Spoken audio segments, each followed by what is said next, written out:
1 de octubre entró en vigencia el decreto que suma el Alzheimer y 4 tipos de cáncer al plan de garantías explícitas en salud, más conocido como Plan Auge. Esto contempla la gratuidad y copagos máximos de hasta un 20% del total de la prestación, dependiendo de la previsión que tenga el paciente. Por eso queremos conversar y conocer cómo avanza el tratamiento del Alzheimer en nuestro país, y para eso nos acompaña Evelyn Benavides, neuróloga de la Clínica Los Andes. ¿Cómo está, doctora? Muy buenos días. Hola, buenos días. Buenos días. Preguntarle también cuáles son los tratamientos que existen para esta enfermedad en nuestro país y cuál también, qué debe fijarse una persona, cuáles son los primeros síntomas que también podrían indicar que una persona está padeciendo de esta enfermedad.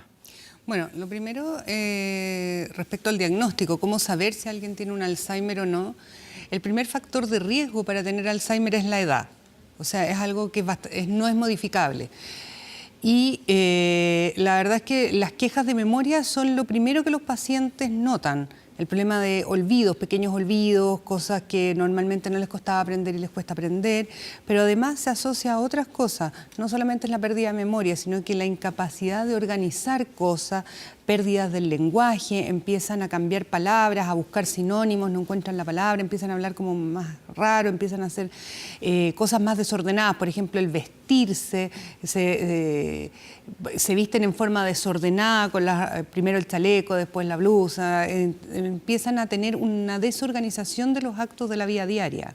Doctora, también, ¿cuáles son los tratamientos que existen actualmente para poder también combatir esta enfermedad? Y también, ¿cuál es la edad cuando se empieza a manifestar también?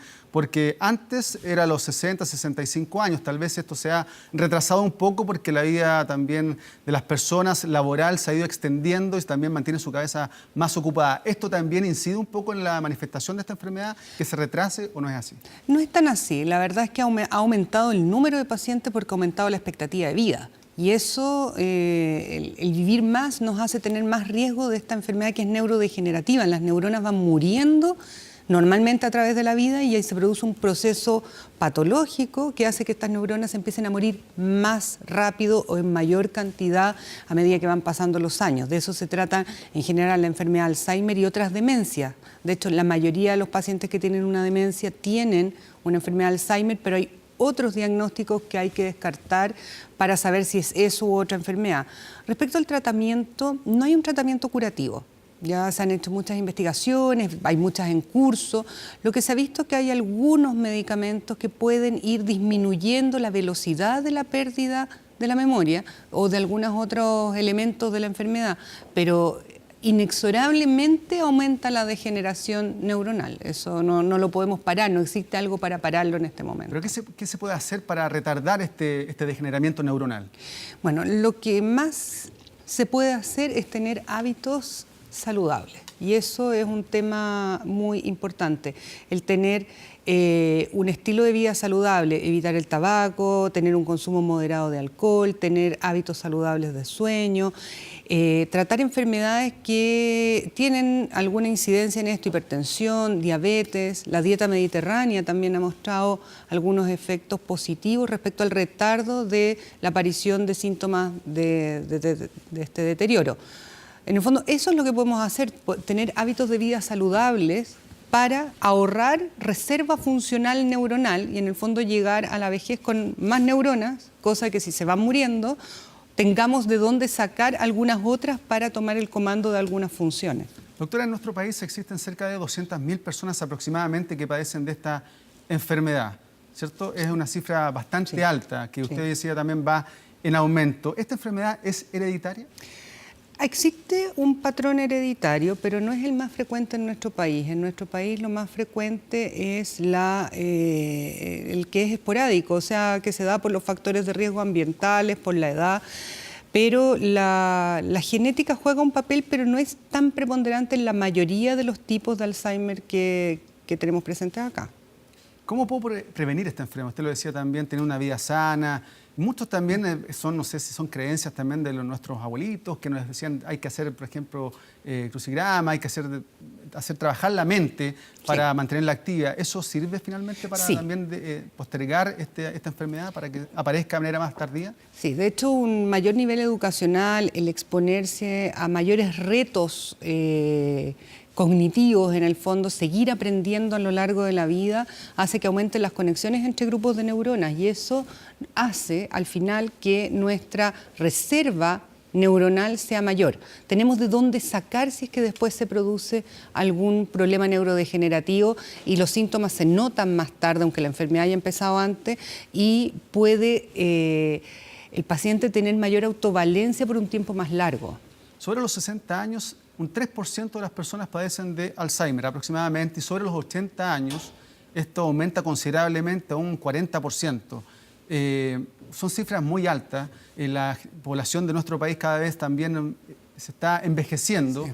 Y claramente, ¿cómo uno puede acompañar a una persona que padece esta enfermedad? Porque están los tratamientos, qué se hace con el enfermo, pero también cómo yo lo puedo acompañar a él para que tenga una vejez más digna, más acompañada también. Bueno, el tema real y principal, y también lo toca esta garantía explícita en salud, es el tratamiento multidisciplinario de esta enfermedad. Esta enfermedad es una enfermedad cara. Es una enfermedad cara porque requiere, primero, que un familiar no trabaje, y ese es un principal costo asociado. Alguien tiene que cuidar a estos pacientes, ¿ya? Y en general, en Chile y nuestra realidad es que es un familiar que deja de trabajar para cuidar a su papá, a su mamá, a sus abuelos que tienen Alzheimer. Económicamente y también emocionalmente para toda la familia. Claro, el cuidador se cansa, no puede ser uno solo porque hay que cuidar las etapas más avanzadas de día y de noche a estos pacientes, y también porque requiere fonoaudiología, kinesiología, porque son pacientes que dejan de caminar, dejan de hablar, tragan mal, tienen más riesgos de neumonía. Entonces, el manejo multidisciplinario de tratar de mantener el mayor tiempo posible la mayor cantidad de neuronas funcionando y mantener la autovalencia, que es el reto que hay aquí, mantener que el paciente pueda por lo menos comer solo, vestirse solo, ser medianamente autovalente, es difícil y caro. ¿Las personas qué examen deben realizarse para saber si es que presentan algún síntoma de Alzheimer? No hay un examen como marcador previo, o sea, hay algunos estudios que muestran que algunos marcadores en la sangre pudieran servir, pero nada que tengamos disponible clínicamente. Y si hay alguna queja de memoria sobre los 50 años, hay que descartar varias otras cosas. O sea, la verdad es que no todas las quejas de memoria ni los problemas de memoria son enfermedad de Alzheimer. De hecho, hay que descartar cosas que sí son tratables, y déficit de vitaminas, problemas tiroideos, otras cosas. Y una vez descartado este ambiente de cosas que son realmente tratables, empezar a ver si es una enfermedad de Alzheimer u otro deterioro, porque hay otras enfermedades parecidas que tienen un curso diferente. El tratamiento final es igual, pero necesitamos saber si esto va a ser algo de curso más lento, de curso más rápido, porque la familia y el paciente tienen que tomar algunas decisiones. ¿Existe algún porcentaje de quienes padecen más de esta enfermedad, hombres o mujeres? La verdad es que es más o menos parecido, pero lo que sí se sabe es que como hay más, la longevidad es mayor en las mujeres vivimos más que los hombres, 2-3 años más, hay un pequeño aumento de la incidencia en mujeres que en hombres, pero desde el inicio la verdad es que es más o menos igual. ¿Esto tiene relación por las cifras que se han entregado que para el año 2050 en nuestro país podrían haber 500.000 personas que padezcan esta enfermedad? Actualmente, lo decíamos, hay cerca de 200.000. ¿Tanto podría aumentar en 30 años? Lo que pasa es que más que el aumento de la enfermedad es el aumento de la posibilidad del diagnóstico, ¿ya? Y en la medida que se diagnostican van saliendo de este grupo de demencias no clasificables, que en el fondo son pacientes que parecen como que están solo deteriorados, pero en realidad tienen una enfermedad con nombre, con apellido, que tiene ciertas características especiales. Entonces mejora el diagnóstico y mejora aumenta el número de pacientes de esa enfermedad. Pero también tiene que ver con el envejecimiento de la población y con los hábitos poco saludables. El sedentarismo, la dieta no mediterránea, en el fondo empezar a comer rápido, comida chatarra, el no cuidar los espacios de sueño, los horarios de sueño, aumentan el riesgo de neurodegeneración, independiente de que sea enfermedad de Alzheimer u otra. Doctora, imagino que también dentro de las consultas, dentro de los pacientes que llegan, existe mucho también rechazo a asumir esta enfermedad. Que nadie quiere asumir que padece de Alzheimer, que se le están olvidando las cosas. Es algo bastante difícil también para el paciente asumir este tipo de problemas.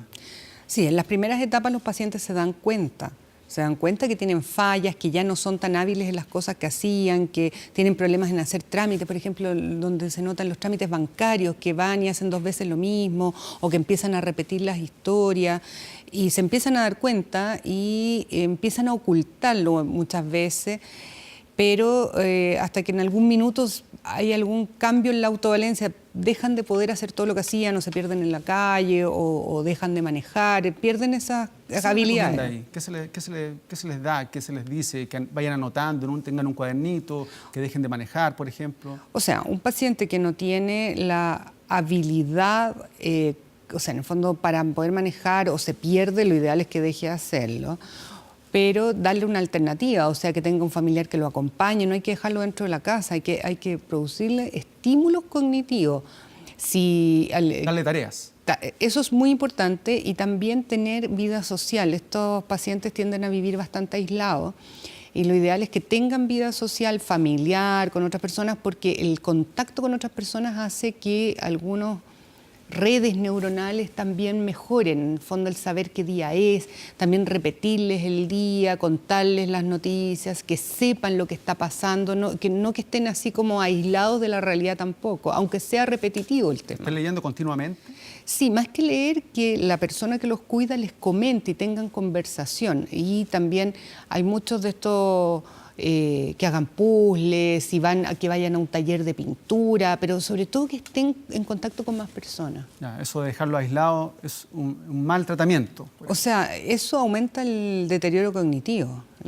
¿Cuál es el porcentaje de sobrevida o del tiempo de vida cuando a una persona se le detecta el Alzheimer? Porque su interno, sus problemas neuritivos se van acentuando. Entonces imagino que la calidad de vida y también el tiempo sobre vida va disminuyendo, ¿no? No, es la calidad de vida la que va cayendo, pero la gente no muere de Alzheimer. Ya. Las demencias no son una patología mortal, sino que es una patología crónica que va mermando nuestras capacidades funcionales. Por lo tanto, la muerte se produce por infecciones, porque empiezan a comer y tragan hacia los pulmones comida y hacen neumonias aspirativas, pero es por ese tipo de patologías que fallecen, no por la demencia misma. ¿Qué le parece también que esto haya sido incluido en el auge? ¿Era necesario para el país, para la sociedad? O sea, primero lo visibiliza, y eso hace que sea una enfermedad visualmente aceptada ya, y hay muchas cosas que se pueden cambiar, muchas cosas que se pueden agregar. Uno quisiera que estuvieran un arsenal terapéutico más grande, pero lo que incluye por lo menos hace que el diagnóstico se pueda hacer mejor, que tenga un tiempo de diagnóstico, que la gente no pase años tratando de que se le haga un diagnóstico porque es enfermedad de Alzheimer y otras demencias, porque hay que descartar las otras cosas. Y que reciban un tratamiento multidisciplinario de kinesiólogo, fonoaudiólogo, que al final es lo que más terapia ocupacional, que es lo que más gasto le produce a la familia. ¿Existen los neurólogos, los médicos, también el número adecuado para tratar la cantidad de personas que existen en nuestro país con esta enfermedad? ¿En los hospitales, por ejemplo?